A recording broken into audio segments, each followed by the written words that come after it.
இப்போது இதிலேருந்து ஒரு இலையை எடுக்கிறேன். இப்போது இந்த இலை வந்து மேல் பரப்பில் கொஞ்சம் சொரப்பாக இருக்கும். இப்போ நான் என்ன பண்ணுறேன்னா, இந்த இலையை 2 கட் பண்ண போகிறேன்.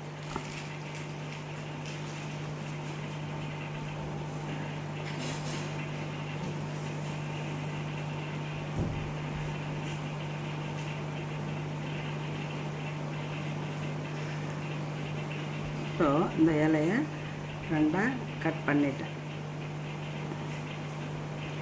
இந்த திக்காக இருக்குது பார்த்தீங்களா? இப்போ 2 பிட்டாக கட் பண்ணிட்டேன். இப்போ என்ன பண்ண போகிறேன், இந்த 2 பிட்டையும் வச்சு சேர்க்க போகிறேன்.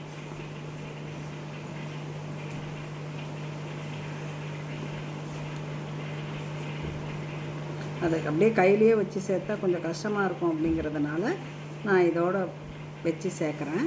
ஒரு பேப்பர் மேலே வச்சு சேர்க்குறேன். இப்போ நம்ம என்ன பண்ணிட்டோம், இந்த இலையை சேர்த்து வச்சிட்டோம்.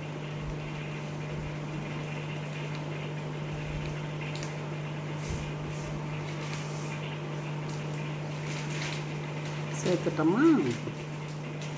இப்போ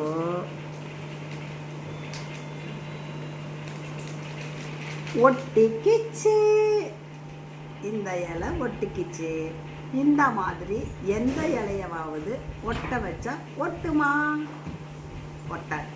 இதுதான் இந்த இலைக்கு இருக்கக்கூடிய ஒரு ஸ்பெஷாலிட்டி. இது பேர் அறுத்தால் பொருத்தின்னு பேர். அறுத்தா திரும்ப பொருத்த முடியும். அதனால் இப்போ அறுத்துட்ட முதல்ல. இப்போ அதை நான் பொருத்திட்டேன். இது வந்து முன்ன காலத்தில் போரில் ஈடுபட்டு எலும்பு ஒடிஞ்சு காயமானவங்களுக்கு இந்த இலையை வச்சு கட்டுவாங்க. அப்படி தான் வந்து அந்த காலத்தில் வைத்திய முறை இருந்திருக்கு. இப்போ பார்த்தீங்களா பாருங்கள், நான் இந்த இலையை ஆடுறேன். அப்போ கூட இது வந்து விழலை. அப்போ இது ஒட்டிக்கிச்சா? இந்த இலையை போட்டு தான், இதுக்கு பேர் நேத்திரமூலின்னு பேர். இதை வச்சு தான் நாங்கள் நேத்திரமூலி தைலம் தயாரிக்கிறோம்.